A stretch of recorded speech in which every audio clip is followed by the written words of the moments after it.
আমার ছিল পরীক্ষা তাই পড়তে বসছি। মা না না, কালকে রাতেও পড়তে বসেছিলাম। চলো এখন আমি স্নান টান করে রেডি হয়ে আসি। তো আমি চলে এসেছি, এখন রেডি হওয়ার পালা। কিন্তু আমার মঙ্গলসূত্রটা কোথায় গেল? আরে এই তো, চলো ঠিকঠাক করে এখন পরে নিই। এটা যদি না নিয়ে যাই তাহলে হয়তো পরীক্ষা দিতে দেবে না। তো আমি তো পুরো রেডি হয়ে গেছি। ও, আমার তো ভুলেই গেছিলাম যে আজকে আমার পরীক্ষা। তো চিল মারলে চলবে না, সবই তো ঠাকুরের ভরসা। তো চলো খাওয়া যাক আজকের। তো রুটি আর তরকারি খেয়ে নিলাম, কিন্তু ছিল বিশাল গরম। দেখতেই পাচ্ছ কেমন ধোয়া উঠছে, মানে কি বলবো আর, কিন্তু তাও খেতে হবে, কিছু করার নেই, খিদা পেয়েছিল। তারপর আমি আমার বাহনকে নিয়ে বেরিয়ে পড়লাম। ও আরেকজন তো আছে, তোকে চুমাচাটি খেয়ে তারপর চলে গেলাম। কিন্তু কি করব, ও তো যায় না, খুব কষ্ট পায় যেহেতু আমি এতক্ষণ বাড়ি থাকবো না।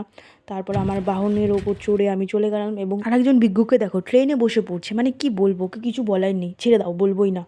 এবারে দেখি আমি কলেজে চলে গেলাম, এবং রুম নাম্বার দেখে টিশাকে টাটা বলে আমার রুমে চলে গেলাম, নিজের রুমে চলে গেলাম। তারপরে তো ঈশা আলাদা ঘরে।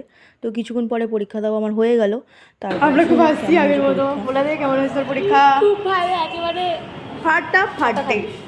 তারপর বাড়ির জন্য পাপড়ি চাট নিয়ে এসেছিলাম, তো ওটাই নিয়ে যাচ্ছি বাড়ির জন্য, যেহেতু খেতে খুব ভালোবাসে। তো আরেকজনকে দেখো কি মজা পেয়েছি আমাকে পেয়ে। তো চলো আজকের ভিডিওটা আমি এখানেই এন্ড করি, দেখা হচ্ছে নেক্সট ভিডিওতে, টাটা।